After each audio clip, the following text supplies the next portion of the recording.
2-3 दिन से हम अब्सेंट थे, कारण कुछ काम में फंस गए थे।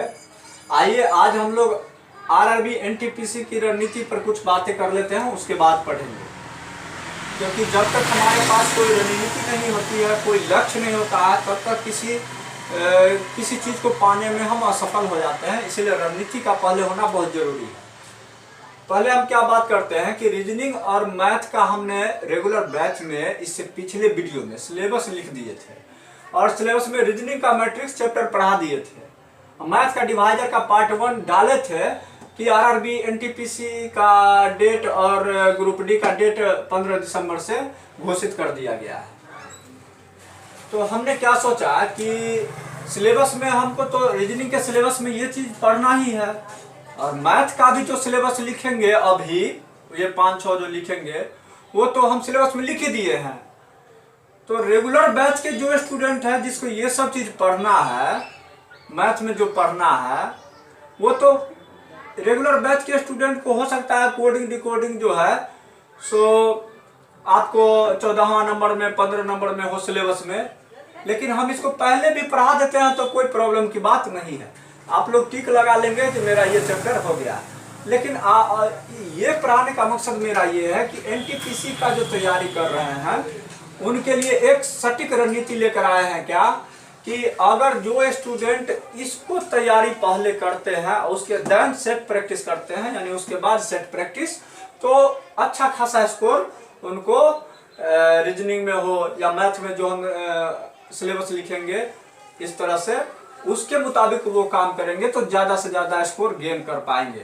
तो यहाँ ध्यान क्या देना है कि आपको ये देखिए, पहले आपको ये सिलेबस का जानकारी, नंबर का जानकारी, ये सब चीज़ की जानकारी और एक सही रणनीति की जानकारी होनी चाहिए, तब तो वर्क करके हम सफलता हासिल करने में काफ़ी हद तक आसानी हो जाती है।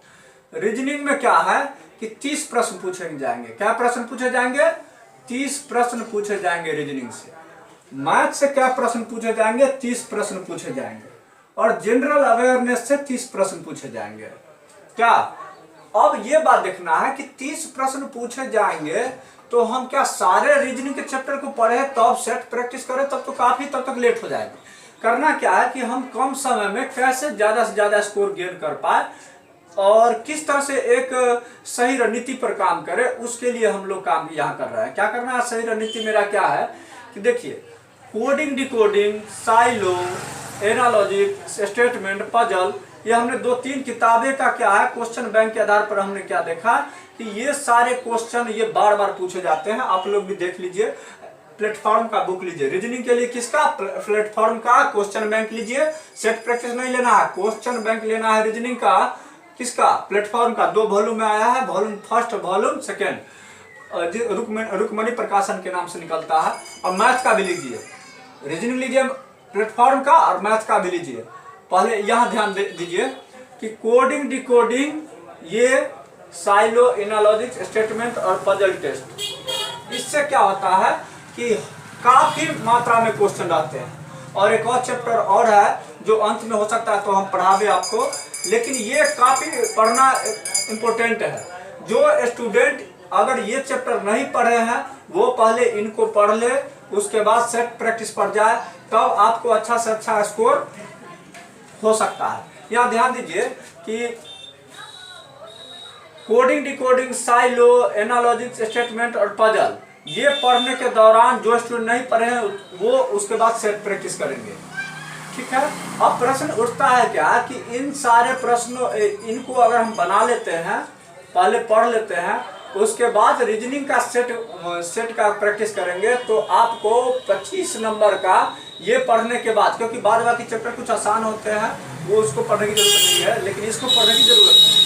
तो 25 मार्क्स हम गेन करेंगे। 30 में से कितना मार्क्स गेन करेंगे? 25 मार्क्स। ये पढ़ने के बाद जब सेट प्रैक्टिस हम करेंगे तो 30 में से कितना मार्क्स हम गेन करना चाहेंगे? 25। और इसमें 25 से कम नहीं आना चाहिए।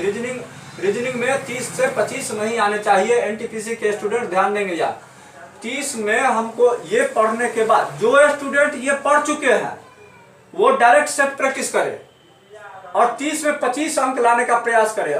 और जो स्टूडेंट ये नहीं पढ़े हैं उनको ये चैप्टर तो पढ़ना पहले नेसेसरी बनता है। इनको पहले पढ़ लिया जाए, देन सेट प्रैक्टिस पर जाए और 25 नंबर का स्कोर करने का प्रयास करें। तो 30 में से तो रीजनिंग में 25 में लाना ही लाना होगा, यानी इसका करने के बाद आ जाएगा। फिर हम जो ये रीजनिंग का लिखे उसके बाद मैथ का भी लिखेंगे, उसमें भी आपको कितना लाना है, 25 लाना है, क्योंकि ये लाना आसान है। ये दोनों चैप्टर, ये दोनों रीजनिंग और मैथ से 25-25 अंक लाना आसान है। और तो इधर हमारे पास कितना आ जाता है, 50 नंबर आ जाता है। इधर ये दोनों पर अगर मेहनत किया जाए तो 50 नंबर आप ला सकते हैं आसानी से। अब रह गया बात 40 नंबर का रीजनिंग, सॉरी जनरल अवेयरनेस है। तो इसमें क्या क्या रहेंगे, इसमें 8 पोर्शन रहेंगे, 8 पोर्शन रहेंगे, साइंस रहेंगे और करंट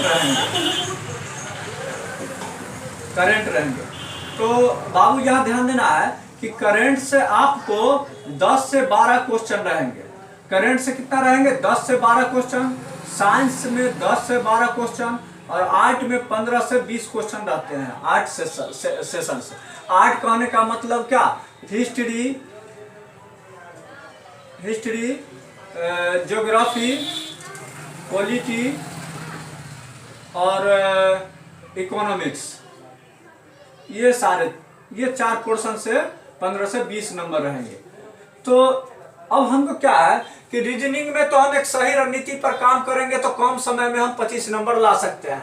मैथ में 25 नंबर लाया जा सकता है, यानी ये दोनों प्रश्न से, ये दोनों रीजनिंग से और मैथ से तो हमको 50 नंबर उठाना ही है। अब क्या करना है कि करंट का हम लोग जो हमारे पास संभव है, जिसको हम कर सकते हैं, इसको किया जा सकता है, इसको आसानी से किया जा सकता है। मेहनत करने के पश्चात इसको आप कर सकते हो। इसमें भी मेहनत करने के बाद 25 गेन कर सकते हो। तो 50 नंबर हमारे पास आना चाहिए। और करंट से क्या है कि 10 से 12 नंबर में 10 नंबर आप ला सकते हैं अगर कुछ ज्यादा मेहनत किया जाए तो। साइंस में आप क्या करें कि लुसेंट का, साइंस क्या करें, लुसेंट का, साइंस में लुसेंट को आप एक बार पढ़े और लुसेंट पढ़ने के बाद घटना चक्र का पीसीएस स्तर का आता है, घटना चक्र क्वेश्चन बैंक, उसकी क्वेश्चन को रट ले। तो 10 से 12 क्वेश्चन, यानी लुसेंट से पढ़ना है साइंस का, और घटना चक्र का जो पीसीएस लेवल का आता है उसके क्वेश्चन बैंक को रट जाए साइंस का। तो आपके पास 10 से 12 क्वेश्चन में निश्चित रूप से 10 नंबर आपको आ जाएंगे, निश्चित रूप से 10 नंबर आपको आ जाएंगे। और हिस्ट्री, ज्योग्राफी, पॉलिटी और इकोनॉमिक्स, तो इन सारे 15 से 20 क्वेश्चन जो इसमें पूछे जाएंगे, इस पर ज्यादा पढ़ने की जरूरत नहीं है, क्योंकि ये आपका बहुत लंबा सब्जेक्ट हो जाता है, लंबा टॉपिक हो जाता है इसमें, इसलिए इस पर कम वर्क करना है। हमको वर्क किस पर ज्यादा करना है, 30 में से 25 नंबर इसमें निश्चित रूप से लाना है, 30 में से 25 नंबर इसमें से निश्चित रूप से लाना है। तो 50 नंबर हमें आ जाएगा। और इसी तरह हम सिलेबस लिखेंगे, उसके बाद आप प्रैक्टिस मैथ में भी कीजिएगा, आपको आ जाएगा 25 नंबर।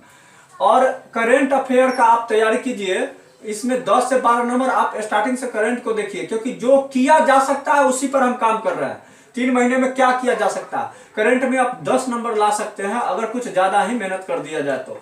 अब साइंस में 10 से 12 नंबर हम कैसे लाएंगे, 10 से 12 क्वेश्चन जो पूछे जाएंगे उसमें लुसेंट को आप इसकी प्रिपरेशन कर लीजिए, और घटना चक्र का पीसीएस स्तर का आता है एक, उसके क्वेश्चन बैंक को रट जाइए, निश्चित रूप से आपको 10 नंबर उससे आ जाएंगे। 10 से 12 में 10 नंबर साइंस से आ जाएंगे, करंट से 10 नंबर आ जाएंगे, और मैथमेटिक्स और रीजनिंग से 50 नंबर आ जाएंगे। अब इसमें क्या करना है कि इसमें हिस्ट्री, ज्योग्राफी, पॉलिटी और इकोनॉमिक्स, इसको क्या कीजिए आप लोग कि अगर संभव हो तो क्या करें कि लुसेंट का एक बार पढ़ ले, अगर संभव है तो एक बार लुसेंट को पढ़ ले, क्योंकि इसको ज्यादा मेहनत करने के बजाय आप इन सारे पोर्शन पर, साइंस, करंट, मैथ और रीजनिंग पर मेहनत करें। इसको आप पढ़ ले एक बार, और क्वेश्चन बैंक कहीं से होता है तो उसके क्वेश्चन को रट ले, और इससे ज्यादा प्रश्न उठाने की नंबर उठाने की प्रयास में न रहे, क्योंकि इसको करने के चक्कर में आपका क्या होगा, ये गड़बड़ हो जाएगा, और इसको ये कुछ ज्यादा है, इसलिए इतना दिन में कर पाना उतना संभव नहीं है। और जो कर रहे हैं स्टूडेंट, जो कर लेंगे उसके लिए बहुत बहुत धन्यवाद, वो उसके लिए और अच्छी बात है। लेकिन जो स्टूडेंट 3 महीने में करना चाह रहे हैं उसके लिए क्या करना है कि साइंस पर, करेंट पर, मैथ पर, रीजनिंग पर इस तरह का फोकस तैयार करना है। और आर्ट पोर्शन में क्या करना है कि आप क्वेश्चन बैंक को रटिए, क्वेश्चन बैंक को, नहीं तो क्या कहते हैं लुसेंट का एक बार पढ़ लीजिए। इससे आप 15 से 20 क्वेश्चन में अगर किसी तरह आप 10 नंबर ला पाते हैं तो आपके पास 80 नंबर आ जाता है।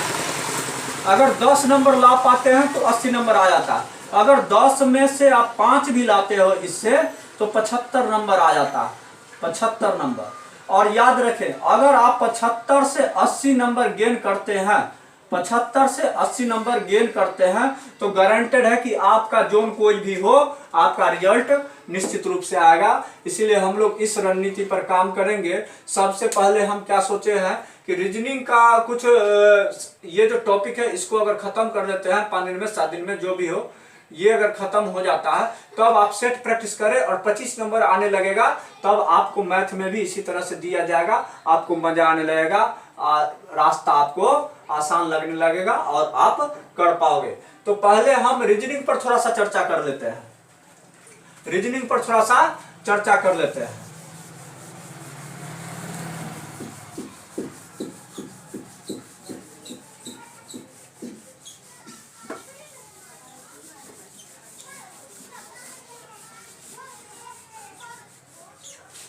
रीजनिंग में हमको क्या है, इन सारे चैप्टर में क्या है, पहला कोडिंग डिकोडिंग।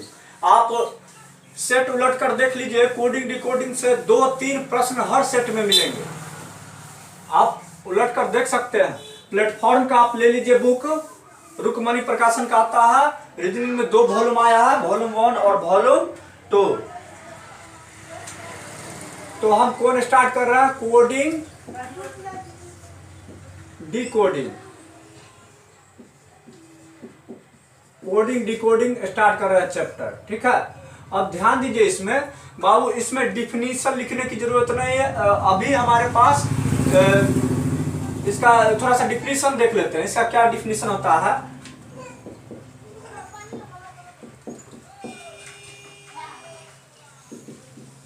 इसका डिफिनीशन क्या होता है कि इसका होता है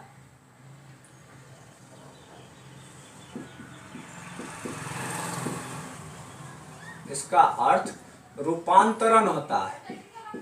इसका अर्थ क्या होता है, रूपांतरण होता है, अर्थात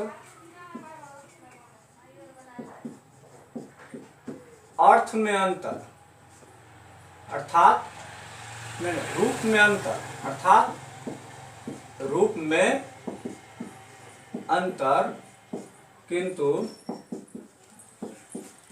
अर्थ में कोई परिवर्तन है, किंतु अर्थ में कोई परिवर्तन नहीं, कोई परिवर्तन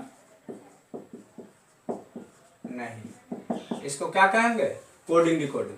यानी रूप में आपको अंतर देखने के लिए मिलेंगे। क्वेश्चन जब बनेगा तो आपको बहुत ज्यादा हद तक क्लियर हो जाएगा। इसमें क्या है कि रूप में अंतर देखने को मिलेंगे लेकिन अर्थ में कोई परिवर्तन नहीं होगा। यही कहलाता है क्या चीज, कोडिंग डिकोडिंग। क्या होता है बाबू, इसको ध्यान देंगे। कोडिंग डिकोडिंग का इसका अर्थ क्या है, रूपांतरण। इसका अर्थ क्या होता है, रूपांतरण होता है। अर्थ क्या, रूपांतरण। देखिए अर्थ से ही पता चलता है, रूपांतरण अर्थात रूप में अंतर। रूपांतरण मतलब क्या, रूप में अंतर किंतु अर्थ में कोई परिवर्तन नहीं। इसी को क्या कहेंगे, कोडिंग डिकोडिंग कहेंगे। आइए हम लोग इसमें क्वेश्चन, टाइप ऑफ क्वेश्चन से इसको बनाया जाता है और इसका क्वेश्चन किस तरह का होता है देखते हैं। टाइप फर्स्ट से देखिए,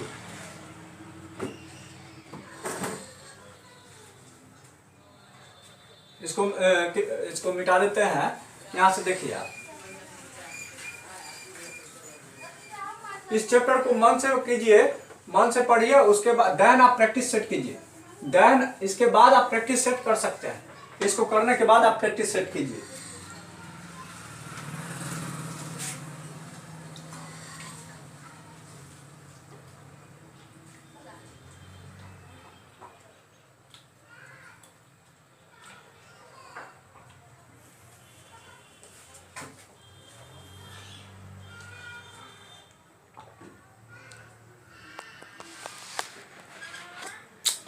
दो